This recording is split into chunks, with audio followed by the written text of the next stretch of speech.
सामान्य अध्ययन के अंतर्गत इतिहास का एक महत्वपूर्ण टॉपिक भारतीय राष्ट्रीय कांग्रेस रहा है। विभिन्न एग्जाम में इससे क्वेश्चन जो हैं पूछे जाते हैं। इंडियन नेशनल कांग्रेस बहुत ही हॉट टॉपिक बना हुआ है अभी भी सारे कॉम्पिटिटिव एग्ज़ाम के लिए। तो आइए आज इसके संबंध में पूरी जानकारी प्राप्त करते हैं। तो हमारे इस YouTube चैनल पर आप सभी का स्वागत है। जो भी नए विजिटर हैं हमारे इस YouTube चैनल पर, हमारे इस चैनल को सब्सक्राइब करें और यदि हमारा वीडियो अच्छा लगे तो लाइक करें और अधिक से अधिक लोगों तक शेयर करें। तो इंडियन नेशनल कांग्रेस की आज कंप्लीट डिस्कशन हम आज अपने इस लेक्चर में करने वाले हैं। अगर एक पॉइंट की बात करें तो इंडियन नेशनल कांग्रेस से संबंधित जो प्रश्न पूछे जाते हैं उसमें प्रमुख रूप से रहता है कि इसकी अधिवेशन या मीटिंग जो है कहाँ कहाँ हुए थे और उसकी अध्यक्षता किसने की थी और उस पर्टिकुलर किसी मीटिंग में कुछ विशेष या स्पेशल बातें जो रह गई थी वो हम यहाँ देखेंगे। तो भारतीय राष्ट्रीय कांग्रेस का अधिवेशन होता था प्रत्येक वर्ष। सारे के सारे जो है इम्पोर्टेंट नहीं है हमारे लिए। मैं इस लेक्चर में आपके लिए इम्पोर्टेंट चीज़ों को लेकर आया हूँ। तो आपके लिए यह लेक्चर बहुत ही इम्पोर्टेंट रहने वाला है। इससे बाहर एक भी क्वेश्चन नहीं जाने वाले हैं। आप अंत तक हमारे इस वीडियो पर बने रहिए। तो इसके हिस्ट्री इतिहास की बात करें तो कांग्रेस की स्थापना जो है 28 दिसंबर 1885 को हुई थी। यह सबसे पहला क्वेश्चन जो एग्जाम में पूछा जाता है, बहुत इंपॉर्टेंट है। 28 दिसंबर 1885 में कांग्रेस की स्थापना हुई थी। किसने किया था या इसके प्रथम सचिव कौन थे, ऐसा प्रश्न आता है तो ध्यान से समझना, यह भी बहुत ही इम्पोर्टेंट, हर एक लाइन इसका इम्पोर्टेंट है। प्रथम सचिव की बात करें या इसके फाउंडर या किसके द्वारा कांग्रेस की स्थापना की गई तो नाम है A.O. Hume, Allan Octavian Hume. Clear हुआ? ये स्कॉटलैंड के थे और जो कि भारत में पक्षी विज्ञान का जनक भी माने जाते हैं। ठीक है, और पक्षी विज्ञान का जनक जो है A.O. ह्यूम को ही माना जाता है। इन्होंने ही कांग्रेस की स्थापना की थी। कांग्रेस के जनक के रूप में इन्हें जाना जाता है। क्लियर हुआ? अब पक्षी विज्ञान की अगर मैं बात किया तो पक्षी विज्ञान का जो अध्ययन कहलाता क्या है, ऑर्निथोलॉजी कहलाता है। यह भी एक इम्पोर्टेंट पॉइंट बन के आ गया आपके सामने। तो देखो, हम ऐड करते जाएंगे यहाँ कंटिन्यू पॉइंट टू पॉइंट जो भी क्वेश्चन राइज होते हैं। तो यहाँ से आप ऐसा नहीं है बस हिस्ट्री सीखेंगे, कुछ बातें यहाँ पे देखो जैसे साइंस की आ गई वो भी आप यहाँ सीख सकते हैं। हमारे लेक्चर में बहुत इंपॉर्टेंट रहने वाला है।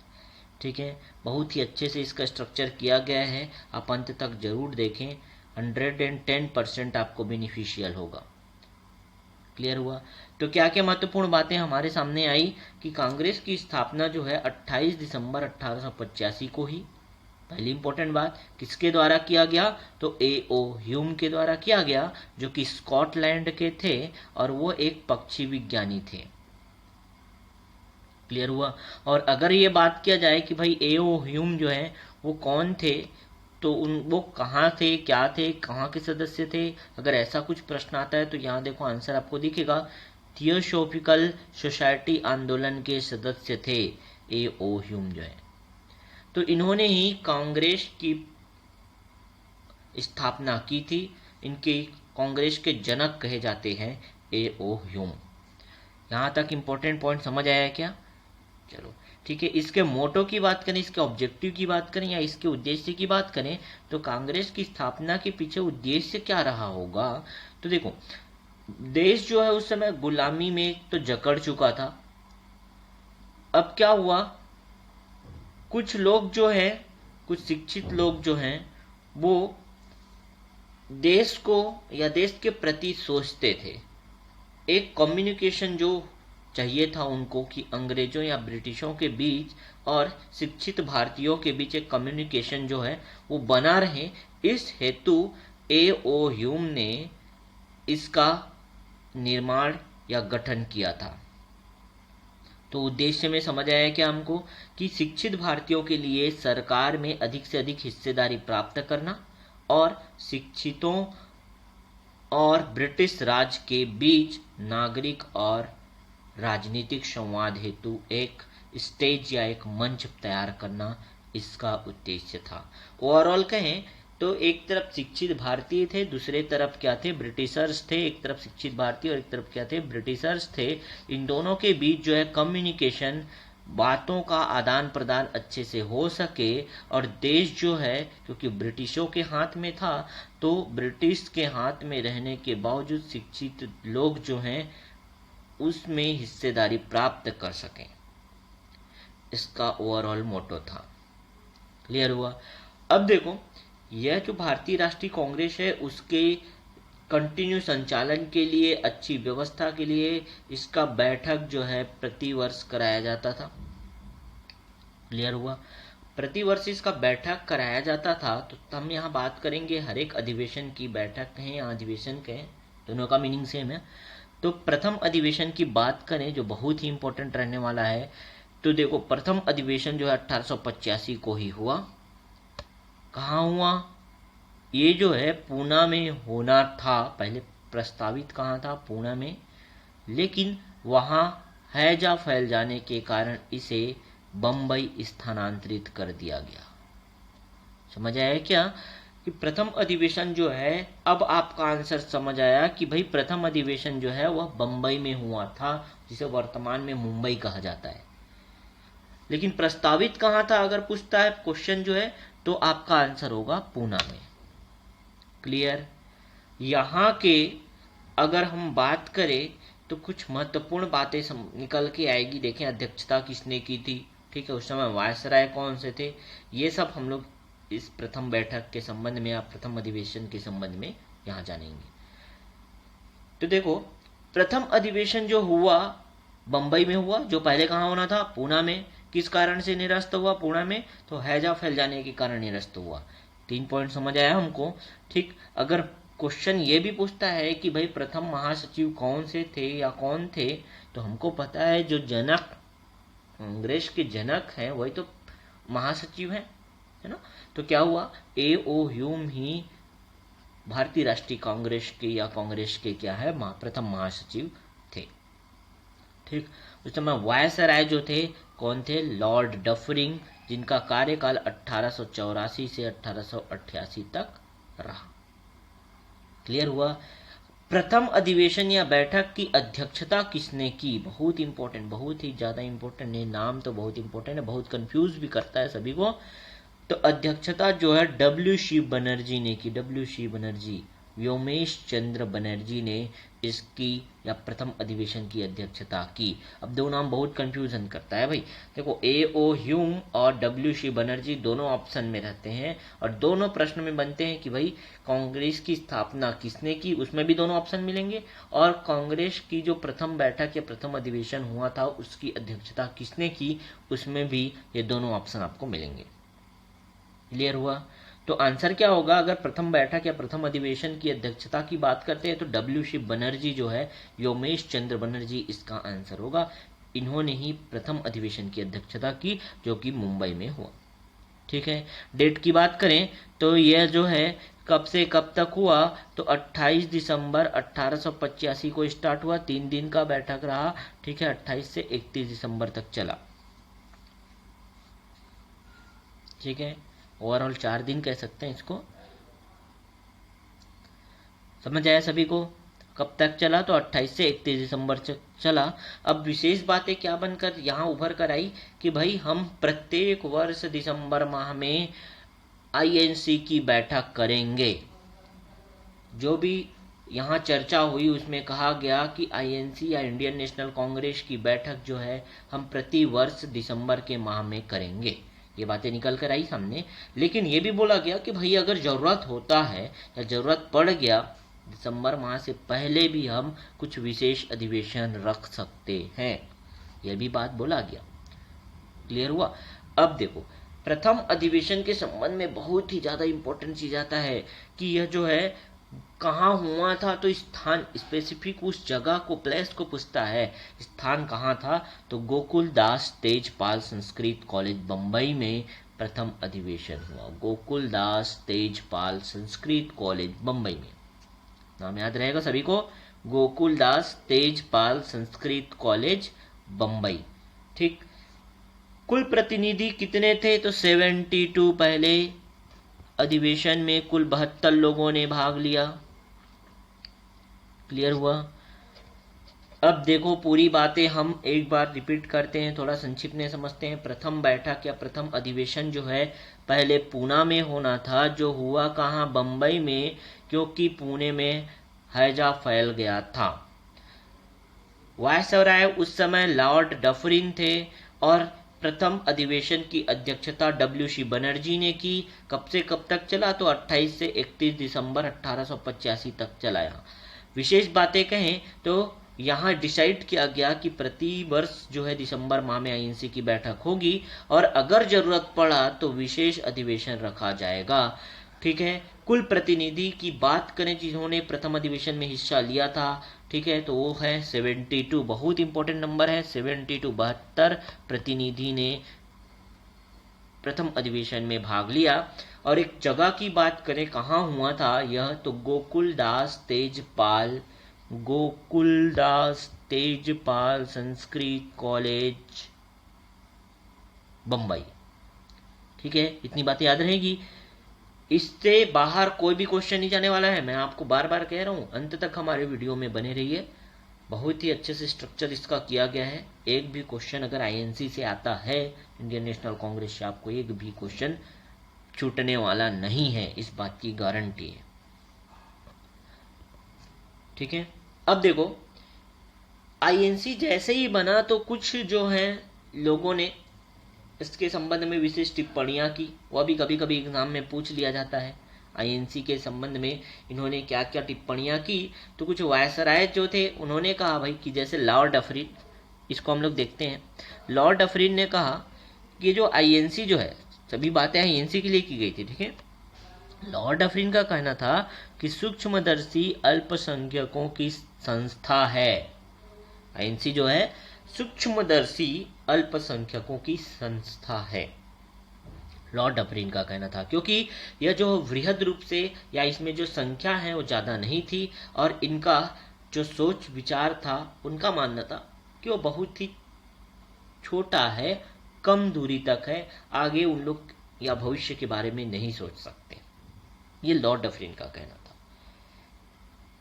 लॉर्ड कर्जन ने इंडियन नेशनल कांग्रेस के संबंध में कहा कि कांग्रेस अपने पतन की ओर लड़खड़ाती हुई जा रही है। इन्होंने क्या टिप्पणी की थी तो कांग्रेस अपने पतन की ओर लड़खड़ाती हुई जा रही है। किसने कहा था? लॉर्ड कर्जन ने। ठीक है। और भी कुछ भारतीय भी हैं जिन्होंने इसके संबंध में, INC के संबंध में कुछ टिप्पणियां की हैं। जैसे बाल गंगाधर तिलक ने कहा था कि INC जो है भीख मांगने वाली संस्था है। ऐसा क्यों कहा भाई? ऐसा क्यों कहा? INC तो देश के बारे में सोचता था, पर इन्होंने ऐसा क्यों कहा? तो देखो, अगर हम इतिहास में चले तो दो ग्रुप में जो INC बढ़ गया था, इसके आगे हम लोग देखेंगे, आगे हमारे लेक्चर में मिलेगा। दो ग्रुप में बढ़ गया था, जो एक नरम दल थे और एक क्या थे? गरम दल थे। और ये बाल गंगाधर तिलक जो है गरम दल के नेता थे। उनका विश्वास था कि भाई अंग्रेज तो ऐसे देने वाले हैं नहीं है, हमको हमारी जो अधिकार है वो लूट के तो रखें, हमें गुलाम बना के रखें, वो हमें ऐसी तो आसानी से कुछ देने वाले हैं नहीं। इनका मानना था कि इनसे मार पीट करके, छीन करके ले लिया जाए। बट नरम दल वाले का सोच बिल्कुल इसके विपरीत था। वो हमेशा हाथ जोड़कर मांगने की चेष्टा करते थे। तभी बाल गंगाधर तिलक ने ऐसा टिप्पणी दिया था INC के लिए कि यह एक भीख मांगने वाली संस्था है। समझ आ गया बात? आगे देखें तो फिरोज शाह मेहता, इन्होंने भी INC के संबंध में कहा कि कांग्रेस की आवाज जनता की आवाज नहीं है। इनका मानना था कि भाई जो कुछ एक लोग जो ग्रुप बना के यहाँ बैठ गए हैं वो बिल्कुल जनता के प्रति संवेदनशील नहीं है, वो जनता के बारे में नहीं सोचते, वो उनका विचार कुछ और ही है। यह मानना था फिरोज शाह मेहता का। क्लियर हुआ?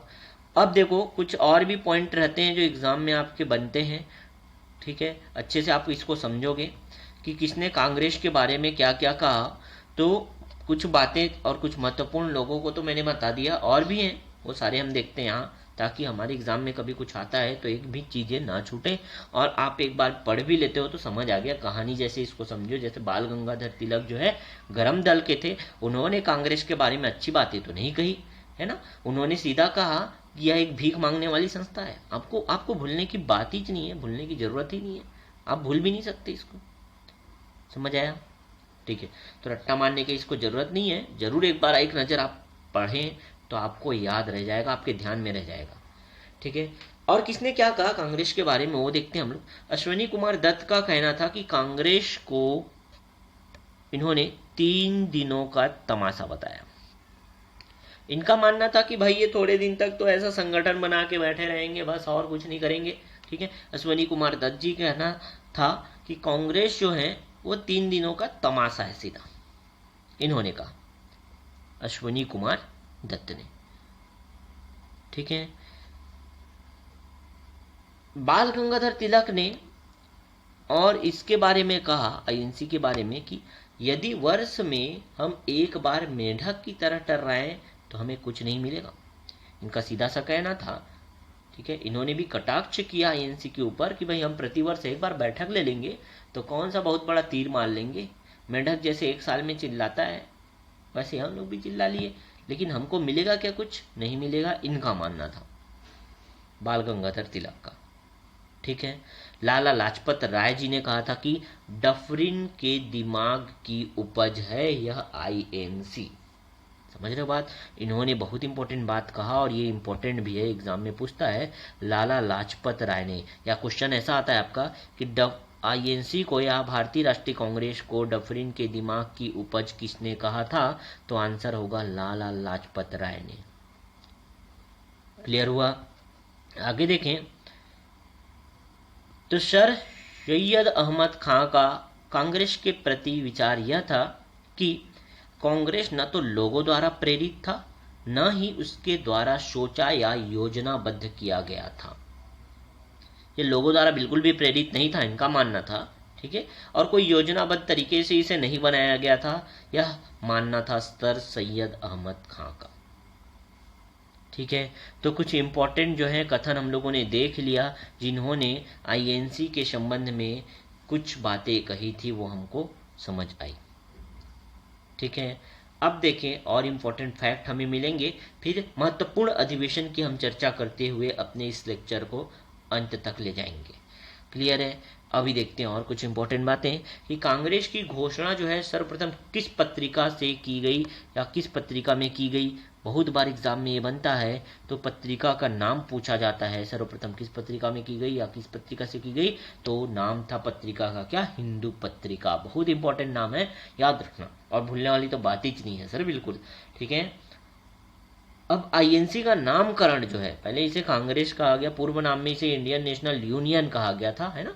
क्या नाम कहा गया था? पहले इसका नाम जो है इंडियन नेशनल यूनियन, भारतीय राष्ट्रीय संघ रखा गया। किसका? भारतीय राष्ट्रीय कांग्रेस का पहले नाम क्या था? भारतीय राष्ट्रीय संघ रखा गया था, जिसका नामकरण जो है इंडियन नेशनल कांग्रेस दादा भाई नौरोजी ने किया। तो समझने वाली बात है, पहले इस संस्था को भारतीय राष्ट्रीय संघ के नाम से जाना जाता था, जिसे बदलकर या जिसका पुनः नामकरण दादा भाई नौरोजी ने भारतीय राष्ट्रीय कांग्रेस किया। तो क्लियर हुआ इतने इंपॉर्टेंट पॉइंट।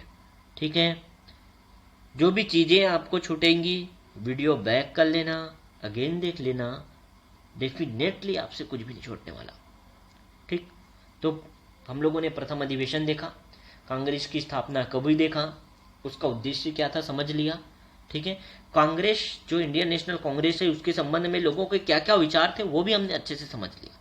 आते हैं अब द्वितीय अधिवेशन और महत्वपूर्ण अधिवेशन को करते हुए हम आगे बढ़ेंगे। द्वितीय अधिवेशन की बात करें तो कांग्रेस का द्वितीय अधिवेशन जो है 1886 में हुआ। जैसा पहले ही तय था कि भाई दिसंबर के प्रत्येक महीने में, प्रत्येक वर्ष जो है दिसंबर के महीने में हम बैठक करेंगे, तो 85 में हुआ, उसके बाद 86 में भी हुआ द्वितीय अधिवेशन जो है। कहाँ हुआ था, बहुत इंपॉर्टेंट नाम याद रखना, द्वितीय अधिवेशन कलकत्ता में हुआ था, एकदम अच्छे से समझना। प्रथम अधिवेशन बंबई में, द्वितीय अधिवेशन जो है कलकत्ता में, ठीक है। अब इसमें अध्यक्षता किसने की थी, तो नाम है दादा भाई नौरोजी, ठीक है, दादा भाई नौरोजी ने की थी। Clear clear clear. और दादा भाई नौरोजी के बारे में बात करें तो एक पारसी थे, ठीक है।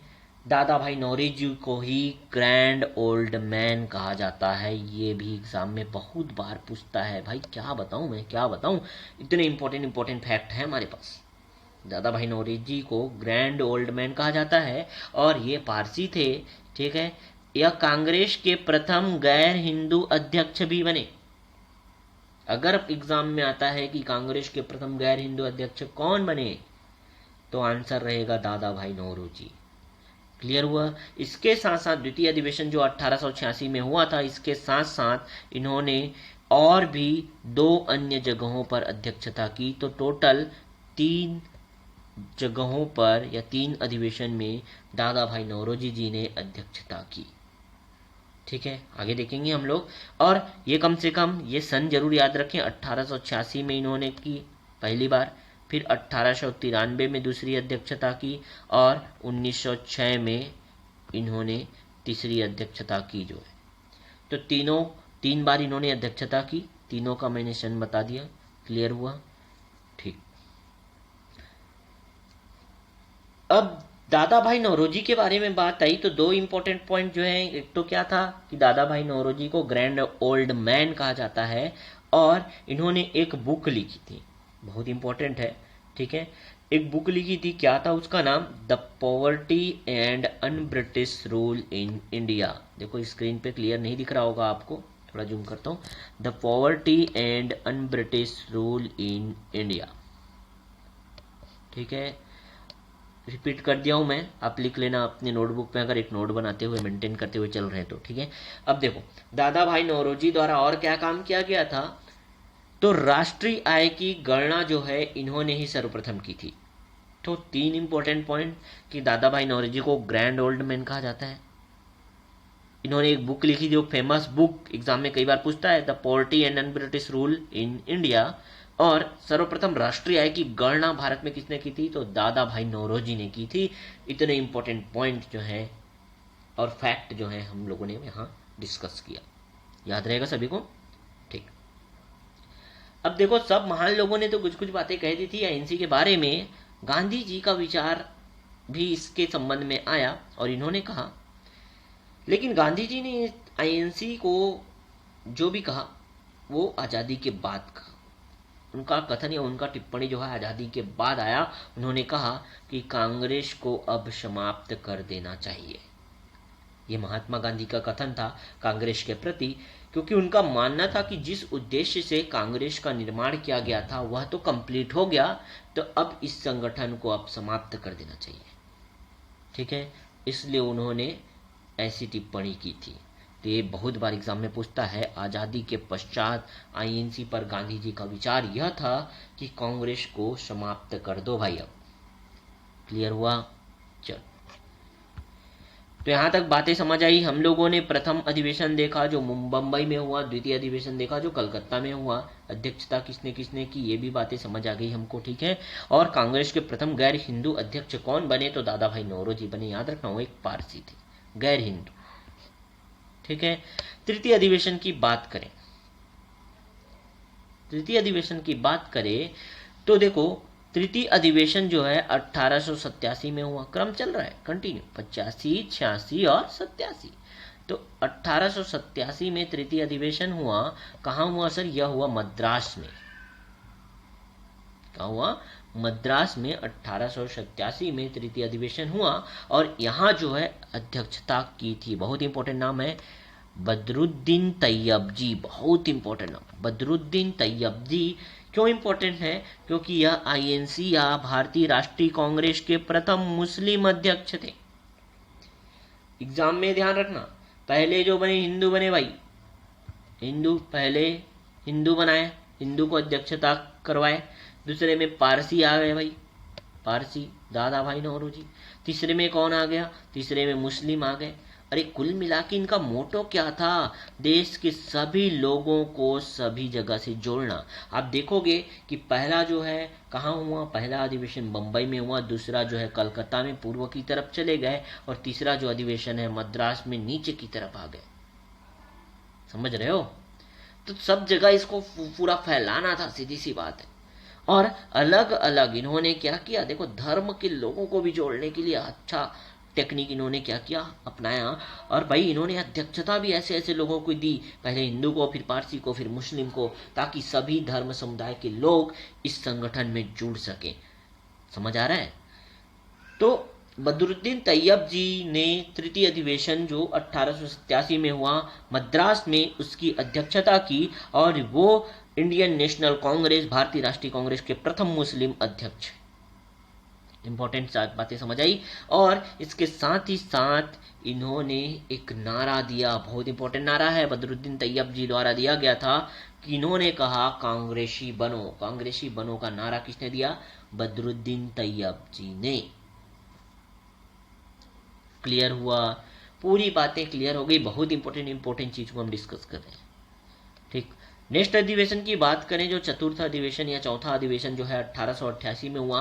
क्रम से ये 4 अधिवेशन और 5 अधिवेशन तो याद रखने हैं, जैसा क्रम मैंने बनाया सेम टू सेम याद रखना। 1885 से लेके 85, 86, 87 और ये 88 की बात करते हैं हम लोग। 88 में चतुर्थ अधिवेशन या चौथा अधिवेशन हुआ।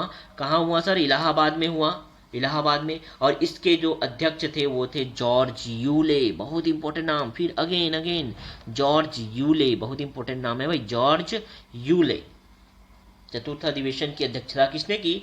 जॉर्ज यूले साहब ने की थी, जो एक प्रथम जो है ब्रिटिश या गैर भारतीय थे।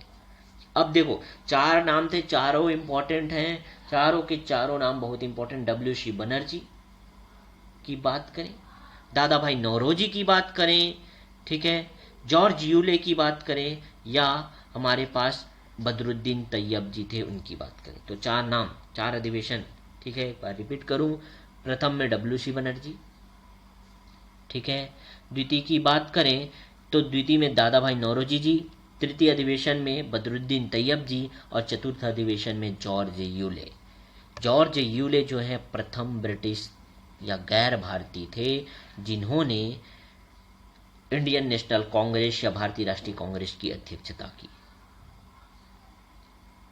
ठीक है, तो जितना भी समय तक यह अधिवेशन चलता रहा, उसमें ओवरऑल मिलाकर, कुल मिलाकर केवल और केवल 4 जो गैर भारतीय या ब्रिटिश लोगों ने अध्यक्षता की थी, केवल 4 पूरे अधिवेशन को मिला के। समझ रहे हो बात को? जो 1885 से ये संस्था बनी थी, उसके बाद अधिवेशन होते गया, उसमें केवल 4 गैर भारतीय थे जिन्होंने इस INC के बैठक की अध्यक्षता की। तो इंपॉर्टेंट यहाँ पे भी मैं फैक्ट लेके आ गया, आपको बता दिया। ठीक है, चलो अगर हम आगे अधिवेशन की बात करें, आगे अधिवेशन, अच्छा इसमें एक इंपॉर्टेंट चीज और है, थोड़ा डिस्कस करते हैं इसको। भाई इस अधिवेशन में, जो चतुर्थ अधिवेशन में, विशेष बात यह थी कि यहाँ लाला लाजपत राय ने पहली बार भाग लिया। इसी अधिवेशन में लाला लाजपत राय ने भाग लिया था, चतुर्थ अधिवेशन से इन्होंने भाग लिया। ठीक, क्लियर हुआ? अच्छा, आते हैं 5वें अधिवेशन में। अब 5वें अधिवेशन की बात करें तो 5वां अधिवेशन जो है 1889 में हुआ। क्रम याद रहेगा बिल्कुल, 85 से स्टार्ट हुआ था, 85, 86, 87, 88 और 89। 5वें अधिवेशन में आ गए, जो 1889 में हुआ। कहाँ हुआ सर? बॉम्बे में, अगेन बम्बई में हुआ ये। क्लियर हुआ? यहाँ अध्यक्ष कौन थे? तो विलियम वेडर बर्न बने यहाँ, विलियम वेडर बर्न। तो जो गैर भारतीय कहें, ब्रिटिशर्स है, गैर भारतीय 2 लोगों के नाम हमारे सामने आ गए। टोटल 4 थे वैसे, है ना?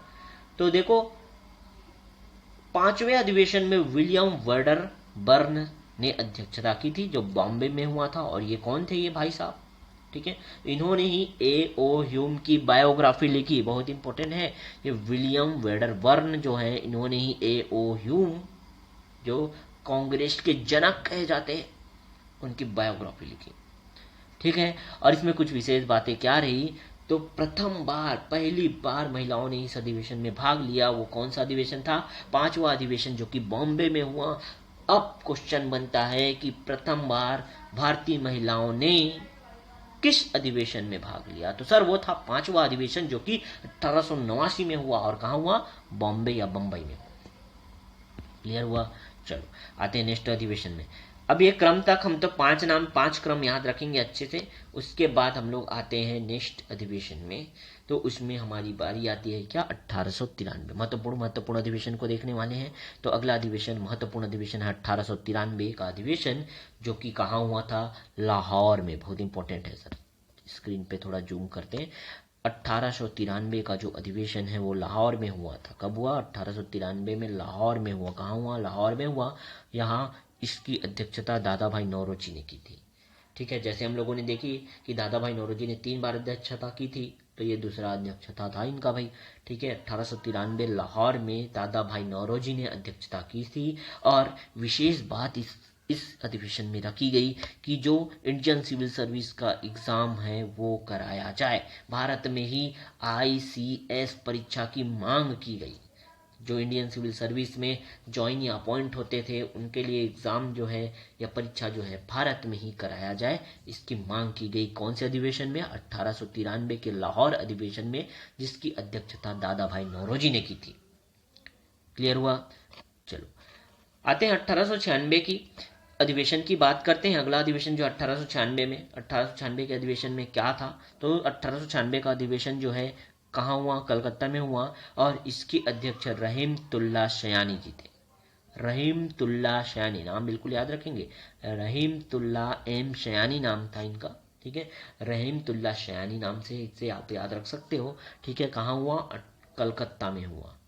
ठीक है, अब ये बहुत इंपॉर्टेंट क्यों है? क्योंकि 1896 की इस अधिवेशन में पहली बार वंदे मातरम गाया गया। पहली बार वंदे मातरम, जो कि हमारे देश का राष्ट्रीय गीत है, उसे गाया गया।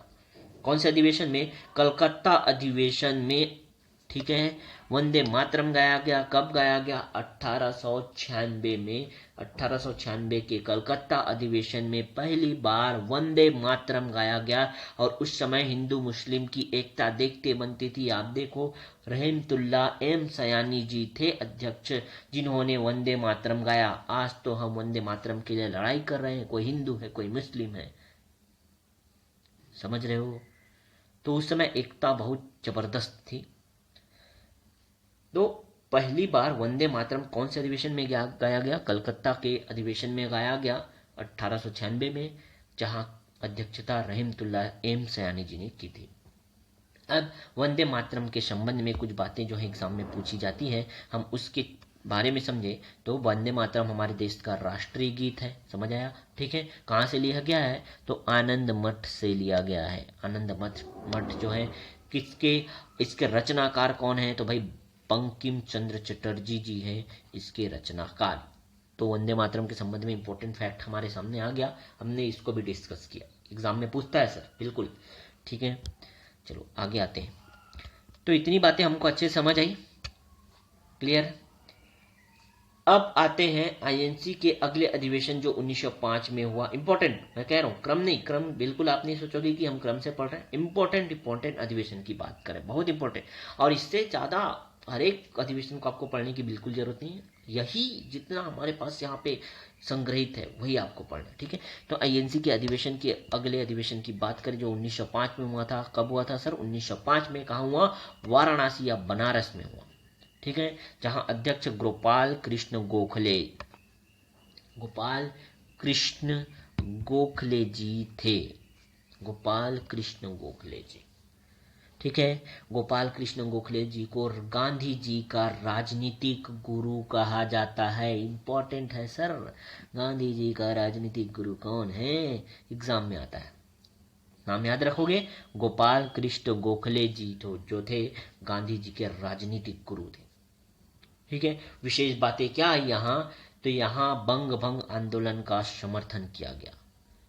ठीक है, बंगाल का विभाजन जो हुआ वो उसमें स्वदेशी बंग भंग आंदोलन का समर्थन जो है इस अधिवेशन में, आईएनसी के इस अधिवेशन में किया गया, जो कि वाराणसी में हुआ था। महत्वपूर्ण बात है।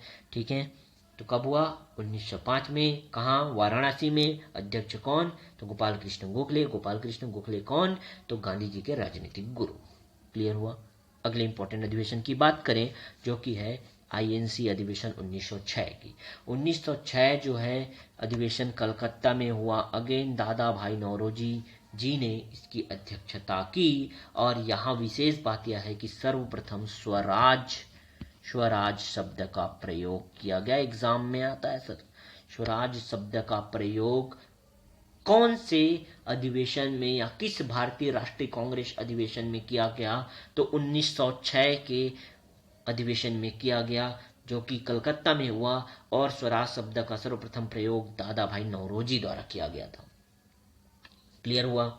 चलो नेक्स्ट आते हैं।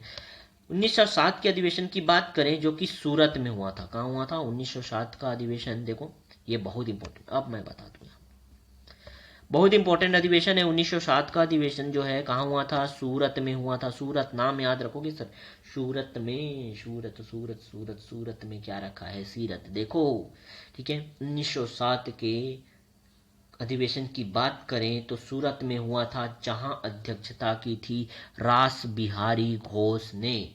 इंपॉर्टेंट नाम। ठीक है, 1907 का सूरत अधिवेशन अध्यक्षता किसके द्वारा? रास बिहारी घोष द्वारा। रास बिहारी घोष याद रखना। ठीक है, कभी कभी एग्जाम में मैंने देखा कि रास बिहारी बोस लिखा होता है। क्लियर हुआ? रास बिहारी बोस लिखा होता है, बच्चे कंफ्यूज हो जाते हैं। रास बिहारी घोष है, RBG, रास बिहारी घोष। क्लियर हुआ? ठीक, कहाँ हुआ? सूरत में, 1907 में। यहाँ विशेष बात क्या रही कि भाई कांग्रेस जो है दो दलों में विभाजित हो गए यहाँ से। ठीक है, एक बन गए मॉडरेट्स, दूसरे बन गए एक्सट्रीमिस्ट्स।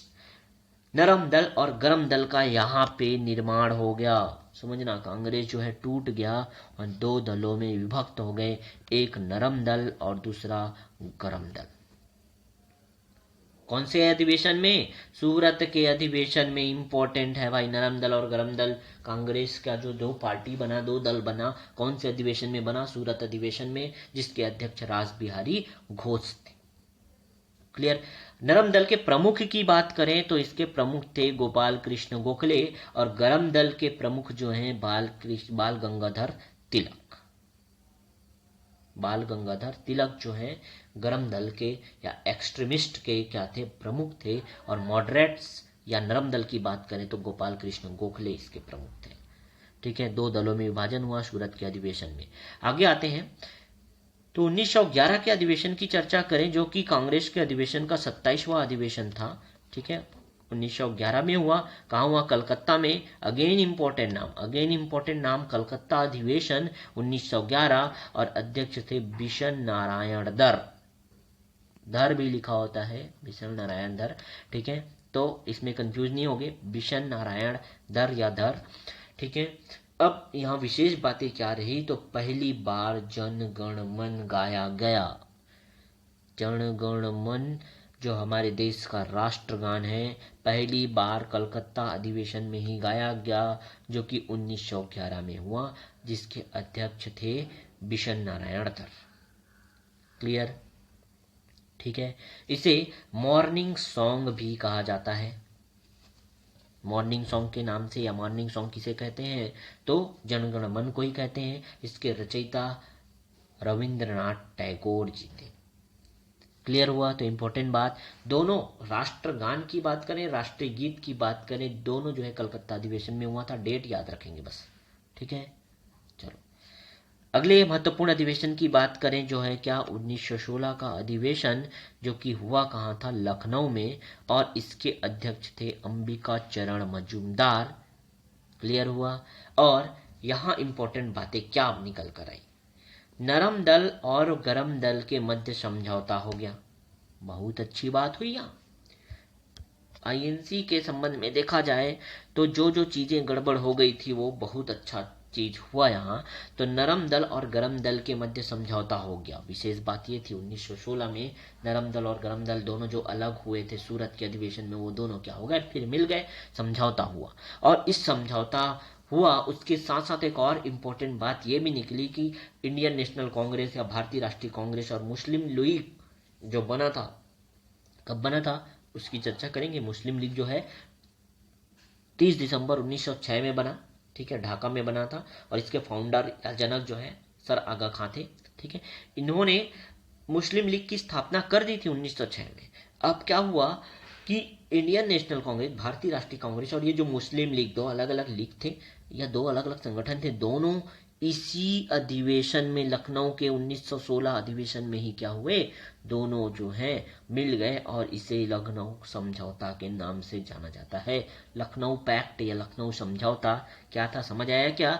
भारतीय राष्ट्रीय कांग्रेस और मुस्लिम लीग का मिलना। सीधी सी बात कहें, भारतीय राष्ट्रीय कांग्रेस और मुस्लिम लीग मिल गए तो यही लखनऊ पैक्ट है, लखनऊ समझौता है। याद रखोगे नाम, लखनऊ में ही क्या हुआ, आईएनसी और मुस्लिम लीग जो है ये दोनों मिल गए भाई। और इसमें महत्वपूर्ण रोल प्ले किया एनी बेसेंट ने। एनी बेसेंट ने इसमें बहुत ही महत्वपूर्ण इंपॉर्टेंट रोल प्ले किया दोनों को मिलाने में, ठीक है। तो ध्यान रखना यहाँ क्या क्या बातें समझ आई। तो लखनऊ में यह अधिवेशन हुआ था 1916 का, जहां दो इंपॉर्टेंट बातें बन निकल कर आई कि नरम दल और गरम दल के बीच समझौता हो गया और इंडियन नेशनल कांग्रेस तथा मुस्लिम लीग दोनों के बीच भी क्या हो गई, यहाँ समझौता हुआ, जिसे लखनऊ पैक्ट के नाम से जाना जाता है। और इसमें एनी बेसेंट का बहुत ही इंपॉर्टेंट रोल था। यही नारा दिया गया था, स्वराज मेरा जन्मसिद्ध अधिकार है और मैं इसे लेकर रहूंगा या पाकर रहूंगा। किसने कहा था? बाल गंगाधर तिलक ने कहा था। इंपॉर्टेंट नारा, ये भी एग्जाम में आता है, स्वराज मेरा जन्मसिद्ध अधिकार है और मैं इसे पाकर ही रहूंगा, बाल गंगाधर तिलक द्वारा दिया गया है नारा था। क्लियर हुआ? चलो अगले अधिवेशन की बात करें तो यह इंपॉर्टेंट, बहुत ही अधिवेशन जो है बहुत इंपॉर्टेंट था, ठीक है। 1916 का लखनऊ अधिवेशन, अंबिका चरण मजूमदार। क्लियर हुआ? नाम याद रखोगे। अध्यक्ष कौन थे? लखनऊ के 1916 वाले अधिवेशन में जो है अंबिका चरण मजूमदार इसके क्या थे? अध्यक्ष थे, ठीक है। और विशेष दो बातें, नरम दल गरम दल मिल गए और मुस्लिम लीग तथा आईएनसी जो है दोनों मिल गए, लखनऊ पैक्ट हुआ, लखनऊ समझौता हुआ, ठीक। चलो आगे आते हैं हम लोग। आईएनसी के अगले अधिवेशन जो 1917 में उसकी बात करें तो कहाँ हुआ था? कलकत्ता में हुआ। और एनी बेसेंट के काम को देखते हुए, एनी बेसेंट के काम को देखते हुए भाई, जिन्होंने इंपॉर्टेंट रोल प्ले किया 1916 के लखनऊ अधिवेशन में, जिन्होंने आईएनसी और मुस्लिम लीग को मिलाया था, उसे इस अधिवेशन की अध्यक्षता सौंप दी गई एनी बेसेंट। कलकत्ता अधिवेशन 1917 एनी बेसेंट ने अध्यक्षता की थी। एनी बेसेंट कौन है? तो आयरलैंड की लेडी थी वो। और आईएनसी या इंडियन नेशनल कांग्रेस की प्रथम महिला अध्यक्ष, बहुत इंपॉर्टेंट, याद रखोगे इसमें अगर बात करता है फर्स्ट वुमेन या पहली महिला अध्यक्ष कौन बनी, नाम याद रखना है सर आपको, एनी बेसेंट। एनी बेसेंट जो है आयरलैंड की रहने वाली थी। ये भी पूछता है कहाँ की थी भाई वो, तो आयरलैंड की थी, ठीक। अब यहाँ इस अधिवेशन में दो बातें इंपॉर्टेंट रह गई। क्या क्या? कि भाई यह अधिवेशन 1917 में जो हुआ, कहाँ हुआ? कलकत्ता में। पहली इंपॉर्टेंट बात कि एनी बेसेंट यहाँ की इस अधिवेशन की अध्यक्षता की थी। कहाँ की थी? आयरलैंड की थी, ठीक है। और इसी अधिवेशन में तिरंगे को अपनाया गया था। क्लियर हुआ? अब आईएनसी के अगर हम लोग इतिहास की बात करें, पूरे इतिहास की बात करें, तो कुल 3 महिला अध्यक्ष बने थे। कुल 3 महिला अध्यक्ष, 3 महिलाओं ने अध्यक्षता की थी। पहला नाम तो आप सभी के सामने आ गया था, कौन है भाई वो? Annie Besant. पहला नाम, आयरलैंड की फर्स्ट थी 1917। डेट याद रखोगे, 3 महिला, तीनों महिलाओं के मैं डेट आपको याद करा देता हूँ, ठीक है। दूसरे में आया कौन भाई? दूसरे में आई सरोजनी नायडू। सरोजनी नायडू, ठीक है। प्रथम भारतीय महिला, प्रथम भारतीय महिला अध्यक्ष जो कांग्रेस की थी, कौन थी? तो सरोजिनी नायडू। ध्यान रखना सर, प्रथम भारतीय क्वेश्चन को आप पढ़े बिना कुछ भी टिक लगा के आ जाते हो, आपको सारे ऑप्शन मिलते हैं। आपको लगता है सर आप ही बस एक होशियार हो, आप लगा दिए टिक ठटा ठटा ठटा और निकल गए सर। बोले सर हमारा तो पूरा बना है। क्या बना है सर? आपने क्वेश्चन ध्यान नहीं दिया सर। वहां पूछा गया था कि प्रथम भारतीय महिला अध्यक्ष कौन थी। आपने सर एनी बेसेंट मार किया। एनी बेसेंट तो आयरलैंड की थी।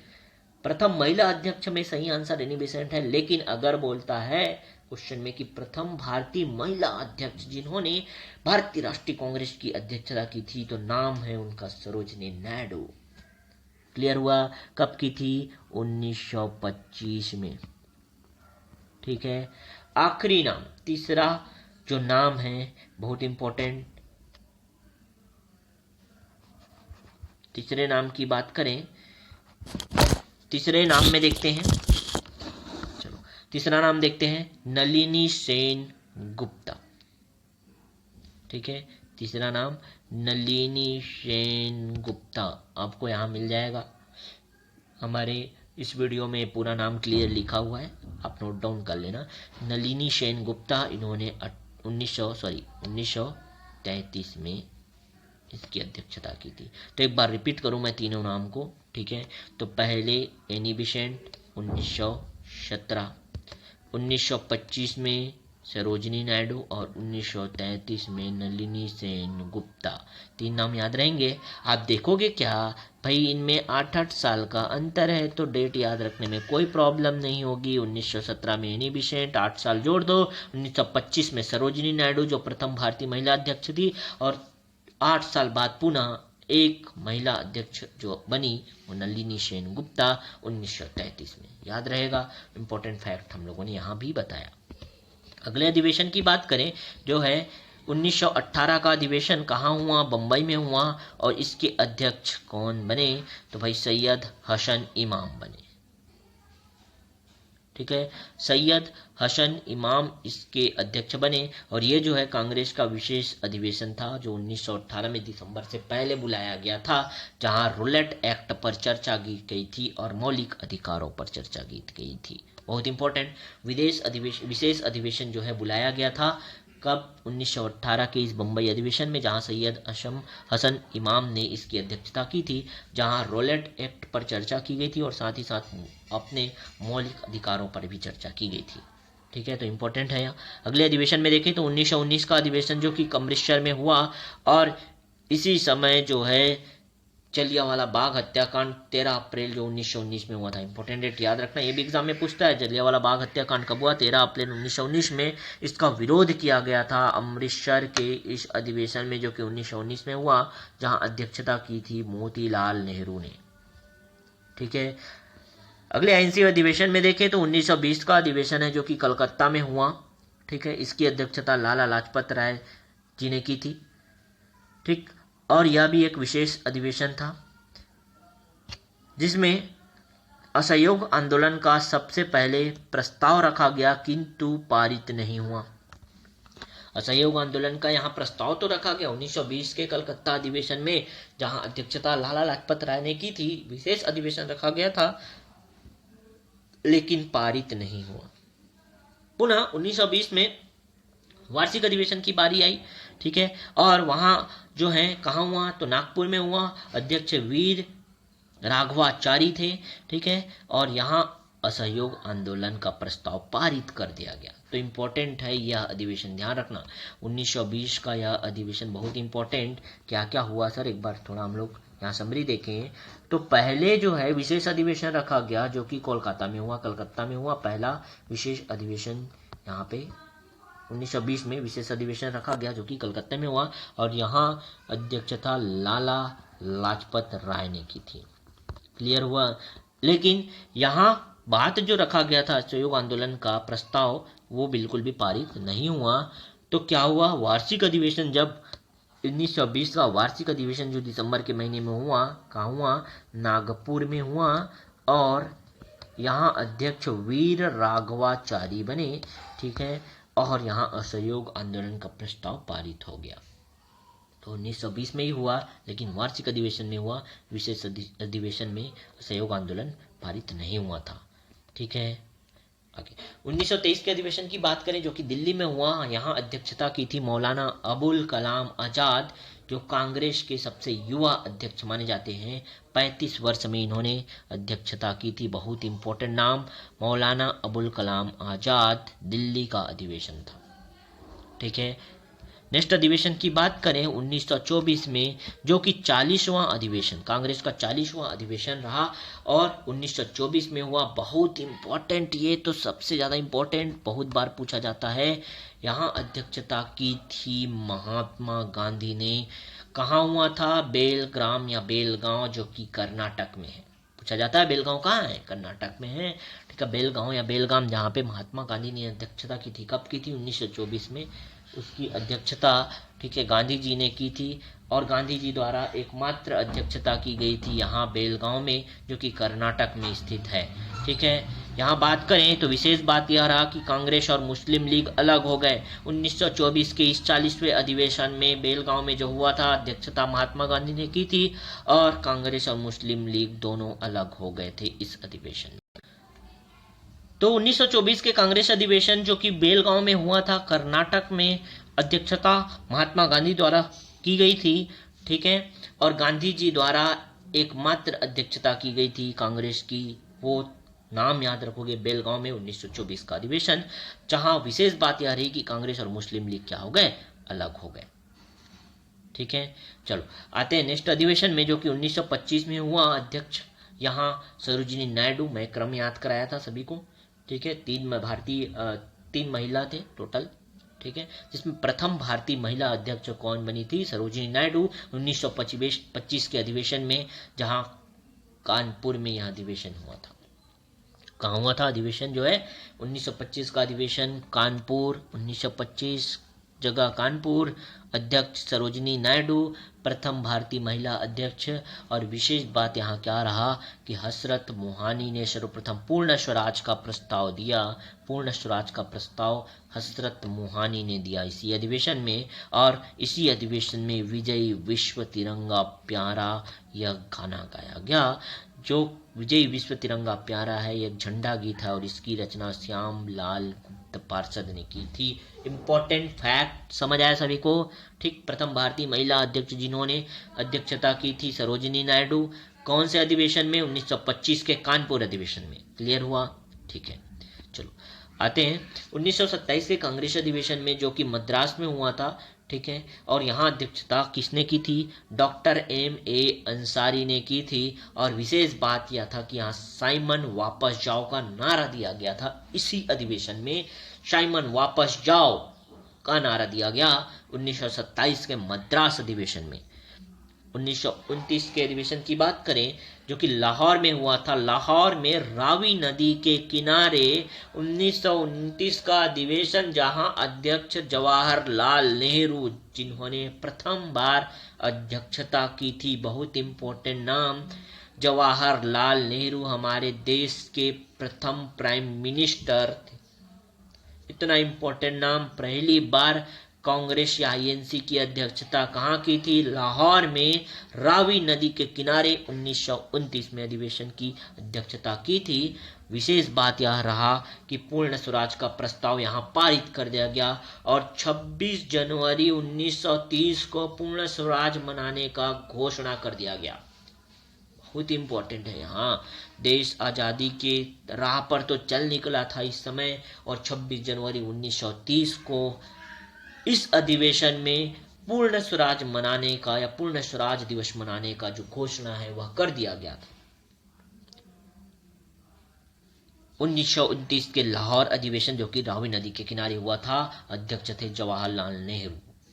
क्लियर हुआ, ठीक। 1931 के अधिवेशन की बात करें, जो कि कराची में हुआ, यहाँ अध्यक्ष सरदार वल्लभ भाई पटेल थे।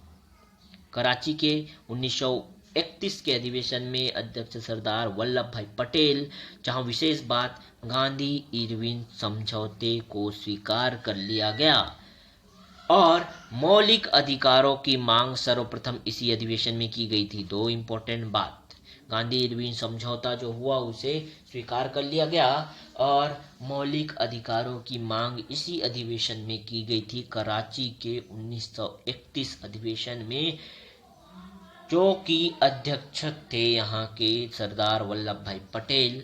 और गांधी द्वारा कथन यहाँ कहा गया था, भाई क्या कहा गया था, गांधी मर सकता है पर गांधीवादी नहीं। इंपॉर्टेंट, ठीक। चलो आते हैं अगले अधिवेशन में, जो 1933 में हुआ था। कहाँ हुआ, कलकत्ता में। अगेन कलकत्ता में हुआ, और इसके अध्यक्ष जो अध्यक्षता थी भाई वो किसने की थी, नलिनी सेन गुप्ता, भारतीय मूल की प्रथम अध्यक्ष। भारतीय मूल की प्रथम अध्यक्ष, याद रखना, भारतीय मूल की प्रथम अध्यक्ष की बात करें हम लोग, भारतीय महिला अध्यक्ष नहीं करें, भारतीय मूल की प्रथम अध्यक्ष जो है नलिनी सेन गुप्ता। 3 इंपॉर्टेंट नाम है महिला अध्यक्ष की बात करी, एनी बेसेंट, सरोजिनी नायडू और नलिनी सेन गुप्ता। तीनों नाम याद रहेंगे आपको, ठीक। चलो आईएनसी के 1937 अधिवेशन की बात करें, जो कि फैजपुर में हुआ था। 1937 में फैजपुर में अध्यक्ष जवाहरलाल नेहरू थे। पहली बार यह अधिवेशन किसी गांव में हुआ था, गांव में, फैजपुर गांव में हुआ था, ठीक है, यह अधिवेशन जो है। अगले अधिवेशन की बात करें 1938 के हरिपुरा गुजरात, हरिपुरा गुजरात के अधिवेशन, जहां कहाँ हुआ था, हरिपुरा में, ठीक है। कब, 1938 का अधिवेशन, जहां अध्यक्ष सुभाष चंद्र बोस थे। और यही विशेष बात की बात करें तो राष्ट्रीय नियोजन समिति का गठन या योजना आयोग का गठन इसी अधिवेशन में किया गया था, हरिपुरा गुजरात के 1938 वाले अधिवेशन में। क्लियर हुआ। 1939 के अधिवेशन की बात करें, जो कि त्रिपुरी मध्य प्रदेश में हुआ था, अध्यक्ष सुभाष चंद्र बोस थे, ठीक है।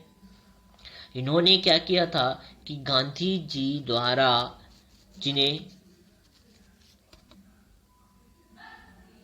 समर्थन दिया गया था, नाम था पट्टाभी सीतारमैया, उनको हराकर इन्होंने यह अध्यक्षता हासिल की थी। समझ रहे बात को। 1939 के त्रिपुरी अधिवेशन में सुभाष चंद्र बोस ने अध्यक्षता की थी, जिन्होंने गांधी जी द्वारा समर्थन प्राप्त पट्टाभी सीतारमैया को हरा दिया था, किंतु बाद में त्यागपत्र दे दिया और नए अध्यक्ष राजेंद्र प्रसाद बने। क्लियर हुआ। आईएनसी के अगले अधिवेशन की बात करें, जो 1940 से 1945 तक हुआ था। ध्यान रखना, यहाँ 1940 से 45 तक एक साथ अधिवेशन की बात कर रहे हैं हम लोग, क्योंकि इस समय एकमात्र अध्यक्ष थे जिन्होंने 1940 से लेकर 45 तक अधिवेशन की अध्यक्षता की थी, क्योंकि सारे जो मुख्य या प्रमुख लोग थे कांग्रेस के, वो आज़ादी की लड़ाई में शामिल हो गए थे। तो इस समय अध्यक्षता की थी मौलाना अबुल कलाम आज़ाद, ठीक है, इन्होंने ही। ध्यान रखना, ये सबसे युवा अध्यक्ष भी थे, ठीक है, और यह प्रथम शिक्षा मंत्री भी बने। मौलाना अबुल कलाम आज़ाद प्रथम शिक्षा मंत्री बने, जो कि रामगढ़ में 1940 में यह अधिवेशन हुआ था। 1940 में अधिवेशन कहाँ हुआ, रामगढ़ में, ठीक है। और ये 1940 से 45 तक का समय था, जहां पूरे इस समय में अध्यक्षता की थी मौलाना अबुल कलाम आज़ाद ने। तो क्वेश्चन ये बनता है कि सबसे लंबे समय तक अध्यक्ष कौन बने, तो 6 साल तक जो है मौलाना अबुल कलाम आज़ाद बने, और यही भारत छोड़ो आंदोलन प्रस्ताव पारित हुआ इसी अधिवेशन में। क्लियर हुआ क्या, ठीक है। तो ये इंपॉर्टेंट बात निकल के आती है कि भाई लगातार 6 साल तक, क्योंकि बाकी सब प्रमुख लीडर जो थे वो तो आज़ादी की लड़ाई में व्यस्त हो गए थे, तो लंबे समय तक अध्यक्ष बने रहे कौन, मौलाना अबुल कलाम आज़ाद। क्लियर हुआ। आईएनसी के अगले अधिवेशन की बात करें, जो कि 1946 में हुआ, और यह 54वां अधिवेशन था। 54वां अधिवेशन 1946 में मेरठ में हुआ, जहां अध्यक्षता की थी जेबी कृपलानी ने। क्लियर हुआ। और भारत के आज़ाद होने के समय अध्यक्ष भी जेबी कृपलानी थे, यह एग्जाम में पूछता है। भारत के आज़ाद होने के समय आईएनसी के अध्यक्ष जेबी कृपलानी थे, ठीक है, जिन्होंने नवंबर 1947 में इस्तीफा दिया और कुछ समय हेतु अध्यक्ष पद पर राजेंद्र प्रसाद बने। तो यहाँ इंपॉर्टेंट क्या क्या बात निकल के आ गए। देखो 1946 का अधिवेशन जो था 54वां अधिवेशन था, मेरठ में हुआ। ठीक है, और मेरठ इंपॉर्टेंट नाम है। मेरा पिछला लेक्चर आपने देखा होगा जहां मैं 1857 की क्रांति को कवर किया था, वहां बताया था कि 1857 की क्रांति की शुरुआत भी मेरठ से ही हुई थी। अगर नहीं देखे हो तो मेरे चैनल पे जाकर आप 1857 की क्रांति का पूरा सेशन, जैसा मैंने यहाँ आईएनसी को स्ट्रक्चर किया था, वो सेशन आप वहां देख सकते हो। तो 10 मई 1857 को 1857 की क्रांति की शुरुआत हुई थी, जो कि मेरठ में हुआ था, इसलिए मेरठ नाम इंपॉर्टेंट है भाई। ठीक है, 1946 में मेरठ में हुआ अधिवेशन, अध्यक्षता जेबी कृपलानी द्वारा, जो कि भारत के आज़ाद होने के समय अध्यक्ष कौन थे अगर पूछता है तो जेबी कृपलानी आंसर होगा। इन्होंने नवंबर 1947 में इस्तीफा दिया और कुछ समय हेतु अध्यक्ष बन गए राजेंद्र प्रसाद। क्लियर हुआ। अगले अधिवेशन की बात करें 1948 की, जो कि 55वां अधिवेशन। तो 1948 का अधिवेशन कहाँ हुआ? जयपुर में। और इस बार अध्यक्ष बने पट्टाभी सीतारमैया, वही जिन्हें सुभाष चंद्र बोस ने हरा दिया था। तो आजाद भारत के प्रथम आईएनसी अध्यक्ष जो है निर्वाचित हुए। ध्यान रखना सर, यहाँ कंफ्यूजन हो सकता है कि अध्यक्ष तो यहाँ राजेंद्र प्रसाद बन गए थे। कब? आजाद होने के बाद, भारत के आजाद होने के बाद राजेंद्र प्रसाद बने। नहीं, लेकिन यहाँ पे इंपॉर्टेंट बात यह है कि कुछ समय हेतु ही बने थे, कुछ समय के लिए बस बने थे, क्योंकि इस्तीफा दे दिया था जेबी कृपलानी ने, तो कुछ समय के लिए इन्होंने अध्यक्ष पद को संभाला बस था। निर्वाचित कौन हुए? आजाद भारत के प्रथम जो है आईएनसी अध्यक्ष निर्वाचित हुए थे पट्टाभी सीतारमैया। ये नाम बहुत इंपॉर्टेंट है। जयपुर अधिवेशन हुआ था 1948 में। ठीक है, तो इस तरह से हम लोगों ने महत्वपूर्ण अधिवेशन का यहाँ पे डिस्कशन किया। आई होप सभी को बहुत ही अच्छा लगा होगा। ऐसा स्ट्रक्चर बहुत ही बेनिफिशियल है सभी लोगों के लिए। ठीक है, यह वीडियो एक बार से ज़्यादा आप देख लेंगे तो भी इम्पोर्टेंट रहेगा, आप देख सकते हैं और याद रह जाएंगी सारी चीज़ें। अब इस आईएनसी के संबंध में कुछ बातें और इम्पोर्टेंट फैक्ट देख लें तो सर्वाधिक बार जो कांग्रेस का या इंडियन नेशनल कांग्रेस का जो अधिवेशन है कलकत्ता में हुआ था 10 बार। उसके बाद बारी आती है बॉम्बे या बम्बई की जो 7 बार और मद्रास की 7 बार। तो क्रम याद रखेंगे, सबसे ज्यादा अधिवेशन जो है कलकत्ता में हुआ था। और सर्वाधिक बार अध्यक्षता की बात करेंगे तो दादा भाई नौरोजी साहब थे भाई। दादा भाई नौरोजी 3 बार अध्यक्षता किए थे और पंडित जवाहरलाल नेहरू ने भी आईएनसी की 3 बार अध्यक्षता की थी। इसके साथ साथ सबसे लंबे समय तक अध्यक्ष बने रहे कौन? अबुल कलाम। ठीक है, 6 साल तक 1940, और सबसे युवा भी अबुल कलाम। ठीक है, तो सबसे लंबे समय तक अगर बोला जाएगा तो अबुल कलाम। और सर्वाधिक बार अध्यक्षता की बात करेंगे तो दादा भाई नौरोजी और पंडित जवाहरलाल नेहरू, उन्होंने 3 बार अध्यक्षता की थी। क्लियर हुआ। तो इंपॉर्टेंट फैक्ट को लेते हुए हम लोगों ने इस आईएनसी को या इंडियन नेशनल कांग्रेस के इस लेक्चर को बहुत अच्छे से ख़त्म किया। आप आई होप सभी को मज़ा आया होगा। ठीक है, और बिल्कुल अगर हमारा मेहनत आपको अच्छा लगता है तो हमारा सपोर्ट करें, सब्सक्राइब करें, अधिक से अधिक लोगों तक शेयर करें। हमारे इस चैनल पर जल्दी से जल्दी टारगेट है कि हमारा 1000 सब्सक्राइबर हो जाए, हम अपनी स्टडी को कंटिन्यू करें, हमारे कंटेंट 100% बेनिफिशियल होंगे। आपके बिल्कुल जो टाइम लग रहे हैं उसमें आपने मुझे 1 घंटा दिया, इस 1 घंटे में आपने एनसी को पूरा कंप्लीट कर लिया और एक भी चीज़ें नहीं छूट गई। कुछ क्वेश्चन जो है मैं लेकर आया हूँ, यहाँ देखते हैं एमसीक्यू के फॉर्म में। फर्स्ट क्वेश्चन है, देखो, भारतीय राष्ट्रीय कांग्रेस का पहला अधिवेशन किसकी अध्यक्षता में आयोजित किया गया था? ऑप्शन है आपके पास A.O. ह्यूम, बदरुद्दीन तैयब जी, जेबी कृपलानी और W.C. बनर्जी। क्लियर हुआ। तो यहाँ आंसर सभी को पता होना चाहिए, कंफ्यूजन होने वाली बात नहीं है। आंसर रहेगा क्या? W.C. बनर्जी, व्योमेश चंद्र बनर्जी। दूसरे क्वेश्चन की बात करें, निम्न में से किसने 1909 में भारतीय राष्ट्रीय कांग्रेस के लाहौर अधिवेशन की अध्यक्षता की थी? लाहौर अधिवेशन की अध्यक्षता मदन मोहन मालवीय ने की थी। याद रखना 1909 के अधिवेशन की हम लोग चर्चा इस अपने लेक्चर में नहीं किए थे, लेकिन ये जो है बस यही बात याद रखना है, 1909 में भारतीय राष्ट्रीय कांग्रेस के लाहौर अधिवेशन की अध्यक्षता जो है मदन मोहन मालवीय ने की थी और इन्हें महामना की उपाधि दी गई थी। अब देखो सर, आपने तो पढ़ाया नहीं 1909 का अधिवेशन, लेकिन हम कैसे मनाएंगे? तो आप लोगों को ये सारे अधिवेशन या जो अध्यक्ष हैं उनके तो बारे में पता है, दादा भाई नौरोजी साहब, राज बिहारी घोष साहब, और हम बात करें पंडित जवाहरलाल नेहरू साहब की, तो इनके सब तो अधिवेशन की अध्यक्षता कब कब किए थे वो तो याद है ना आपको। बच गया कौन? मदन मोहन मालवीय। तो ऑब्वियस है आपका आंसर मदन मोहन मालवीय होगा ना। महामना की उपाधि इन्हें दी गई थी, ठीक है, गांधी जी द्वारा मदन मोहन मालवीय को। और 1909 में ही एक महत्वपूर्ण रिफॉर्म आया, मार्ले मिंटो रिफॉर्म 1909 में ही आया, जहां सांप्रदायिकता का जन्म हुआ था। कुछ इंपॉर्टेंट फैक्ट समझ आया सभी को? चलो नेक्स्ट क्वेश्चन पे आते हैं। कांग्रेस के पहले सत्र के समय ब्रिटिश भारत का जो वायसराय कौन था? आंसर है कौन? Lord Dufferin. आपके पास 4 ऑप्शन है ABCD, आप देखोगे correct answer is Lord Dufferin. ठीक है, बात करें लॉर्ड मेयो की, तो लॉर्ड मेयो जो है उनके शासनकाल में ही, लॉर्ड मेयो की बात कर रहे हैं, उनके शासनकाल में पहली बार जनगणना हुई थी। तो प्रथम जनगणना किसके शासनकाल में हुआ था, यह भी क्वेश्चन बनता है। ठीक है, तो 1872 में हुआ था प्रथम जनगणना, लॉर्ड मेयो के शासनकाल में। और एकमात्र वायसराय यही थे लॉर्ड मेयो जिनकी राजनीतिक हत्या अंडमान में हुई थी। इंपॉर्टेंट पॉइंट समझ आया? चलो नेक्स्ट क्वेश्चन की बात करें। भारतीय राष्ट्रीय कांग्रेस के किस सत्र में नरम पंथियों और गरम पंथियों में विभाजन हुआ? तो सूरत सत्र था 1907 का, बहुत इंपॉर्टेंट। ठीक है, अगला, भारतीय राष्ट्रीय कांग्रेस के अध्यक्ष बनने वाले पहले अंग्रेज कौन थे? नाम सभी को याद है क्या? जॉर्ज यूले साहब थे भाई। ठीक है, चलो आते हैं नेक्स्ट क्वेश्चन पे। भारतीय राष्ट्रीय कांग्रेस के किस सत्र में पूर्ण स्वराज के लिए प्रस्ताव पारित किया गया? तो लाहौर सत्र था, सभी रावी नदी के किनारे, पंडित जवाहरलाल नेहरू। ध्यान आ रहा है सभी को? ठीक है, लेक्चर देखा होगा आपने पूरा, अच्छे से क्लियर हो गया होगा, कोई भी क्वेश्चन आपसे नहीं छूटेगा। ठीक है, चलो, भारतीय राष्ट्रीय कांग्रेस के किस सत्र में पहली बार राष्ट्रीय गीत वंदे मातरम को गाया गया? तो कलकत्ता सत्र जो 1896 में।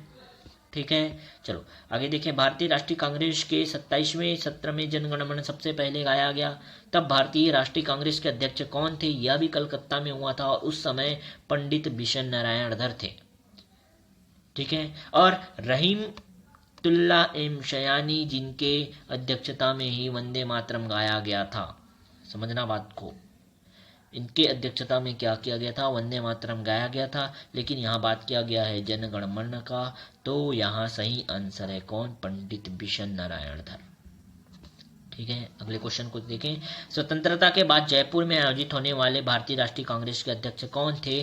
तो पट्टाभी सीतारमैया। जयपुर अधिवेशन में अध्यक्षता की थी पट्टाभी सीतारमैया ने। 1905 में कांग्रेस अध्यक्ष कौन बने? आंसर रहेगा गोपाल कृष्ण गोखले।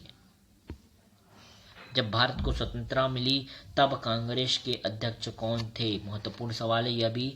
आंसर क्या है? JB कृपलानी। ठीक है, तो आज के इस सेशन को यहाँ हम समाप्त करते हैं। आई होप सभी को INC से संबंधित जितने भी इम्पोर्टेंट पॉइंट हैं समझ आ गए होंगे, और एग्ज़ाम में आप या कोई टेस्ट सीरीज लगा रहे होंगे वहाँ INC के क्वेश्चन अब बिल्कुल भी नहीं छूटने वाले हैं। क्लियर हुआ? तो इसी तरह के इम्पोर्टेंट टॉपिक और अच्छे से पूरा संकलन आप अगर चाहते हैं तो हमारे इस चैनल को सब्सक्राइब करें, अधिक से अधिक लोगों तक शेयर करें, और वीडियो अच्छा लगा तो लाइक करें, दबा के लाइक करें, अधिक से अधिक लोगों तक शेयर जरूर करें। ठीक है, हम आपको इससे भी अच्छे कंटेंट देने के लिए हमेशा प्रतिबद्ध रहेंगे। आप बस हमारे चैनल को सपोर्ट करते रहें। ओके, थैंक यू, मिलते हैं हमारे नेक्स्ट वीडियो में।